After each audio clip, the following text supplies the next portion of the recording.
पर साहिल की सिर्फ एक गलती थी कि साहिल ने हेलमेट नहीं पहना था। अगर साहिल हेलमेट पहनता तो शायद उसकी जान बच जाती। लेकिन दोस्तों वहीं पर अगर पुलिस हेलमेट पहनाने के लिए चेकिंग करे तो हमारे देश में लोगों का रिएक्शन कुछ इस तरीके से रहता है।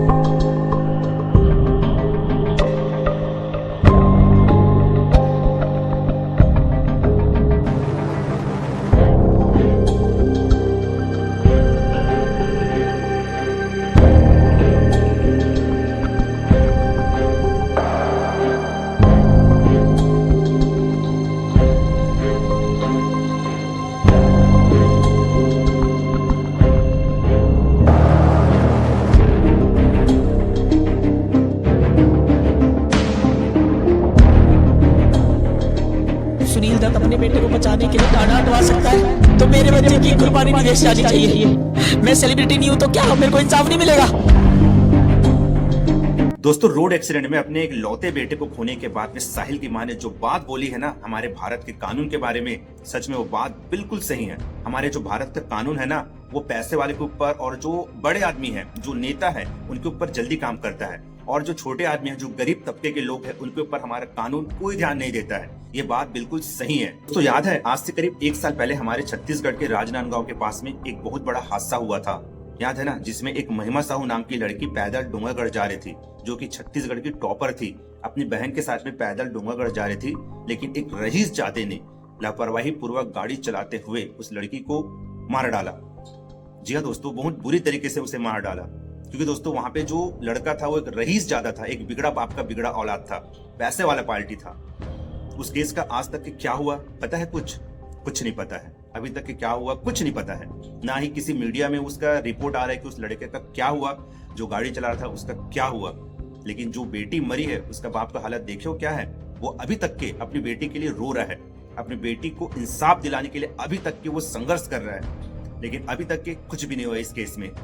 हाल ही में एक घटना हुई थी जिसमें एक महिला कुमारी महिमा साहू जो मां बमलेश्वरी दर्शन करने के लिए पदयात्रा मार्ग से अपने साथियों के साथ दर्शन करने जा रही थी। दूसरी ओर से एक थार आ रही थी जिसमें लापरवाही पूर्वक थार चलाते हुए उन्होंने उनको टक्कर मारी और इलाज के दौरान उनकी मृत्यु हो गई।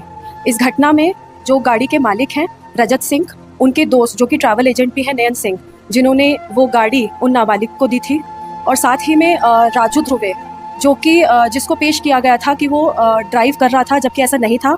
झूठे साक्ष्य प्रस्तुत करने की कोशिश करी गई थी, और जो नाबालिग विधि से संघर्षरत जो बालक हैं उनको भी सभी को हिरासत में लिया गया और कोर्ट में पेश किया गया और उनके खिलाफ कानूनी कार्रवाई की जा रही है और सभी के खिलाफ अपराध पंजीबद्ध भी करा गया है। लेकिन पता नहीं दोस्तों कब तक के कानूनी कार्रवाई चलती रहेगी। आखिर कब उस बेटी को इंसाफ मिलेगा, आखिर कब उस बेटी के बाप को इंसाफ मिलेगा? शायद बहुत लंबा समय लग सकता है, क्योंकि हमारे देश का कानून ही वैसी है दोस्तों। मतलब जिस चीज को करीब 1 साल 2 साल में पूरा हो जाना चाहिए वो कम से कम 10 साल 15 साल खींच जाता है। और शायद इस केस में भी वैसे ही होगा। पता नहीं मिलेगा कि नहीं मिलेगा इंसाफ, ये भी पता नहीं। उसके बाद दोस्तों आज से करीब 6 महीने पहले छत्तीसगढ़ के बेमेतरा में एक और बड़ा केस हुआ था, एक और बड़ा हादसा हुआ था, एक और बड़ा एक्सीडेंट हुआ था। याद है ना डिफेंडर वाला केस, जिसमें एक रईस बाप के बिगड़े औलाद ने खतरनाक गाड़ी चलाते हुए 7 से 8 लोगों को रौंद दिया था। उसमें से दोस्तों एक आदमी की मौत हो गई थी। याद है ना वो केस? उस केस में क्या था? उस केस में भी वही था, एक पैसे वाले का बेटा, एक मतलब रईस बाप का एक बिगड़ा औलाद। लेकिन उस केस का क्या हुआ आज तक के कुछ भी पता नहीं, क्योंकि यहां पर भी क्या था, एक रईस बाप था और जो मरने वाला था वो एक बिल्कुल साधारण गरीब किसान परिवार का आदमी था। इसलिए उस केस का अभी तक के क्या हुआ कुछ भी पता नहीं। छत्तीसगढ़ के बेमेतरा में एक नाबालिग रसूखदार ने अपनी करोड़ों की डिफेंडर कार से कई लोगों को कुचल दिया। हादसे में एक व्यक्ति की मौके पर ही दर्दनाक मौत हो गई, वहीं 7 लोग घायल बताए जा रहे हैं। फिलहाल घायलों को गंभीर अवस्था में इलाज के लिए अस्पताल में भर्ती किया गया है।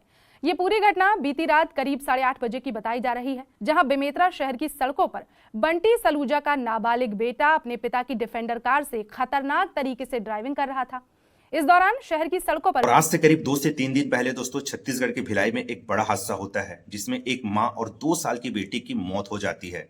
जी हाँ दोस्तों, बताया जाता है कि 3 लोग रायपुर से दुर्ग जा रहे थे। वैसे ही पीछे से एक कार आती है, कार बाइक को ठोकर मारती है और बाइक गिर जाती है। जैसे बाइक गिरती है मां और बेटी एक साइड गिर जाते हैं और पीछे से आ रही ट्रक उसे अपने चपेट में ले लेती है और मौके पर ही मां और बेटी की मौत हो जाती है।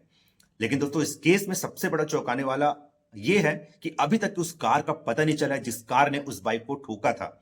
3 दिन हो गए इस केस को, लेकिन अभी तक के पुलिस वाले ने उस कार को नहीं ढूंढ पाया है। पता नहीं क्यों। 3 में आज फिर एक दर्दनाक सड़क हादसा हुआ और इस सड़क हादसे में एक 2 साल की बच्ची और महिला की मौत हो गई। बता दें कि सारी घटना भिलाई 3 सिरसा गेट प्रीमियम शराब भट्टी के सामने नेशनल हाईवे की है, जहां अपने पति और बच्चे के साथ बाइक से दुर्ग की तरफ जा रही महिला को एक एक्सयूवी कार सवार ने पीछे से ठोकर मार दी।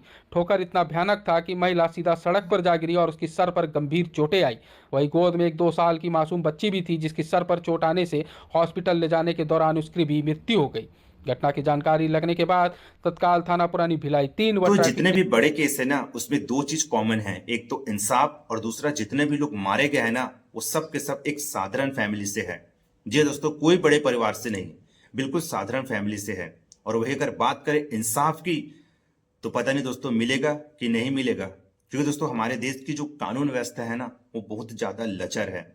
जिस केस को 2 साल 3 साल में खत्म हो जाना चाहिए, वो केस 10-10 साल 15-15 साल तक के चलते रहता है। जी हाँ दोस्तों, और जो मारे गए हैं वो लोग थक जाते हैं, लेकिन इंसाफ नहीं मिलता है। पता नहीं इस केस में इंसाफ मिलेगा कि नहीं मिलेगा। साहिल की मां को इंसाफ मिलेगा कि नहीं मिलेगा। महिमा साहू के परिवार को इंसाफ मिलेगा कि नहीं मिलेगा।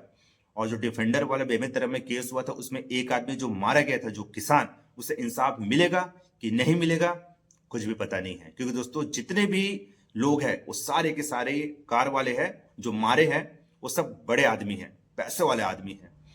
पता नहीं इंसाफ मिलेगा कि नहीं मिलेगा, कोई भरोसा नहीं है। वहीं पर दोस्तों अगर मैं बात करूं सिर्फ छत्तीसगढ़ के बारे में, रोड एक्सीडेंट के बारे में, तो आंकड़े डरा देने वाले हैं। जी हाँ दोस्तों, पिछले 2-3 साल से रोड एक्सीडेंट का आंकड़ा जो बढ़ा है ना, उसे देखकर कसम से डर लगता है यार, कि हमारे छोटे से राज्य में इतना रोड एक्सीडेंट का आंकड़ा बढ़ कैसे गया है। दोस्तों आप भी रोज सुन रहे होंगे टीवी पर, न्यूज पर, यूट्यूब पर वीडियो देख रहे होंगे कि रोज कहीं ना कहीं छत्तीसगढ़ में एक से मतलब खतरनाक रोड एक्सीडेंट हो रहे हैं, और हर दिन 1 से 2 लोगों की मौत हो रही है रोड एक्सीडेंट में। जी दोस्तों, आप लोग खुद देख रहे होंगे कि रोड एक्सीडेंट छत्तीसगढ़ में कितना ज्यादा बढ़ गया है। दोस्तों चाकू कटरबाजी वो तो छोड़ दो, रेप बलात्कार वो तो छोड़ दो, वो तो अलग चीज है, लेकिन रोड एक्सीडेंट से लोग इतना ज्यादा मारे ना छत्तीसगढ़ में कि यार सुन के ना, आंकड़ा देख कर ना डर लगता है।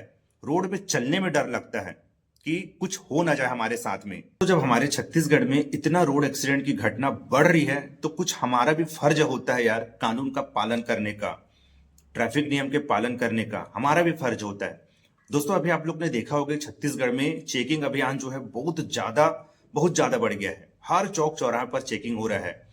तो दोस्तों पुलिस वाले भी हमारी सेफ्टी के लिए कुछ कर रहे हैं, हमारी जान बच जाए उसके लिए कुछ कर रहे हैं। हेलमेट लगाओ बोलते हैं, मतलब हमारी जान के लिए तो बोलते हैं ना। सीट बेल्ट पहनकर गाड़ी चलाओ बोलते हैं, तो हमारी जान के लिए तो बोलते हैं ना।